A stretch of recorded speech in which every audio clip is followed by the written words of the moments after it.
All right. All right, so now we're going to do Algebra 2, basically Algebra 1, Day 2 review. So we got to make sure that we're working with radicals. Now, we've done a lot with radicals this semester. If you have right triangles, you have no choice. But we still need to remember some of the basic things that you work with. First of all, please don't forget you have to know your perfect square numbers. I ask you to know them at least through 20 squared because you have to be able to simplify your radicals to keep things in exact form. But also don't forget little things like how do you square variables and things like that. So first of all, let's just do a quick review on simplifying because we've already had this before. So all it's going to say is simplify, which means for you, some of you in your brain think reduce radicals, okay? I went in simplest form. So if I have a problem like this, I have the square root of 75 times x to the 8th y to the 5th, all underneath your radical there. Now, really, when you're thinking about this, you will always be looking for your perfect square numbers. So when I reduce it, I kind of think of it in two sets. I think the perfect square numbers need to go to the left, and the numbers that aren't perfect squares need to go to the right because they'll remain underneath the radical. So looking at this, we look at 75. 75 is not a perfect square number, but what's the largest perfect square number that comes out of 75? Rachel? 25. All right, so I have 25. What's left? Yes, it is. What's left? Oh, yeah. 3. Okay, but now don't forget that variables can be perfect square numbers. And we want the ones that are even, okay? So x to the 8th is an even number. Why? Because I know x to the 4th times x to the 4th equals x to the what? 8th. So we know that's a perfect square. So x to the 8th will go into the radical on the left. Now I have y to the 5th. It's odd. It's going to be a number that will probably have a perfect square number coming out of it. And this, again, you look for even ones. So when I think about it, I know y to the 4th times y to the 1st is going to give me y to the what? 5th. Or if I had something like this, x to the 9th. How could I rewrite that? That's x to the 8 times x to the 1st. So it's very easy to change it to a perfect square number. So what's my largest perfect square number I can take out of y to the 5th? Y to the 4th. So we get the square root of 25 x to the 8th y to the 4th times the square root of 3y. Now I'm going to take my square root. What's the square root of 25? 5. What's the square root of x to the 8th? X to the 4th. Square root of y to the 4th. Y to the 2nd. All right, here's the thing. Big error I see all the time. When people take the square root, they forget after they've taken the perfect ones out, they seem to like to keep the radical sign. Please remember not to do that. Now that's not hard. If you can do it with, I love this, with simple square roots, think about when you have the cubic root of something, should you be able to find it? Yes. Or should any of those type things. So make sure you watch it carefully because you're going to be applying these at a higher level. I love this type of stuff later. All right, number 2. Again, we're going to have the simple thing they're going to tell you. Just simplify. But what if it's something like this? The square root of 27 over 16.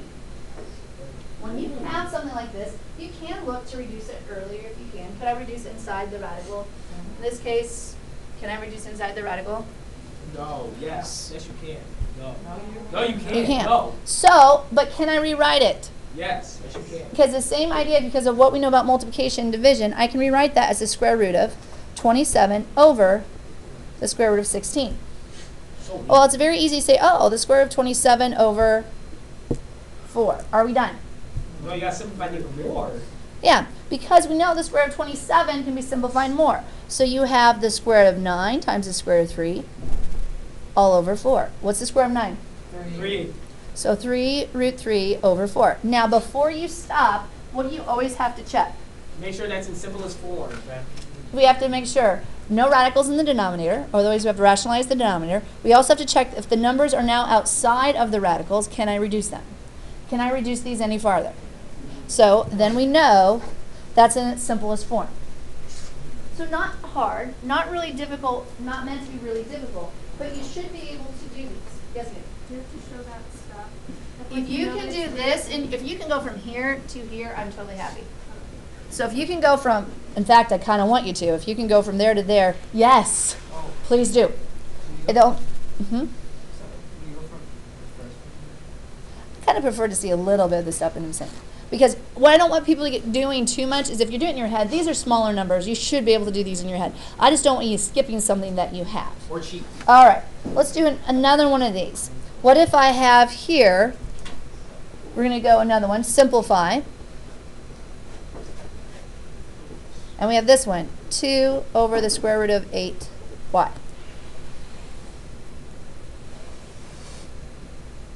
Multiply the denominator and the numerator by 8y. Close. By root 8y. By root Now, there's 8y. another way of doing that, and I'll show you in a second. But I like, if you want to do that, you can sit there and multiply. What's that process called? Rationalize the denominator. So if you do that, you get 2 times the square root of 8y over what?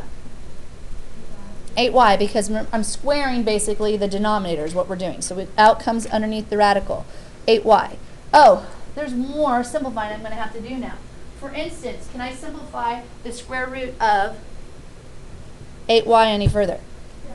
What is it? 2 root 2. So it should be 4 root what?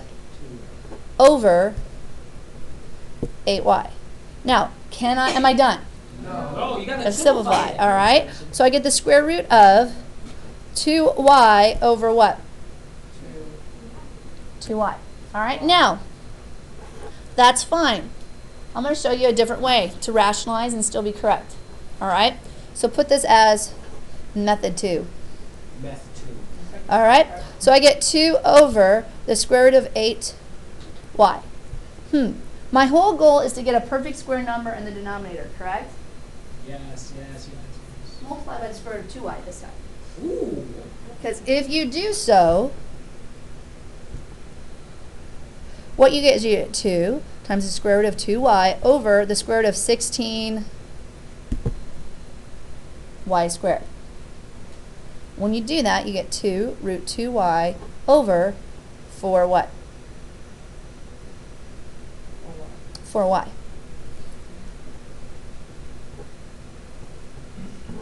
Do I get the same thing? If you have a larger number, let's say you had something like, trying to think of a good one that doesn't get too confusing. Let's say 18.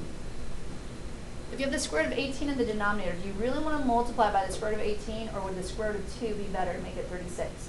Let's go with 18. So either way is fine. You're going to get the right answer, but you want to use the method that works best for you and that you're still mathematically working on it correctly. I like method 2. All right.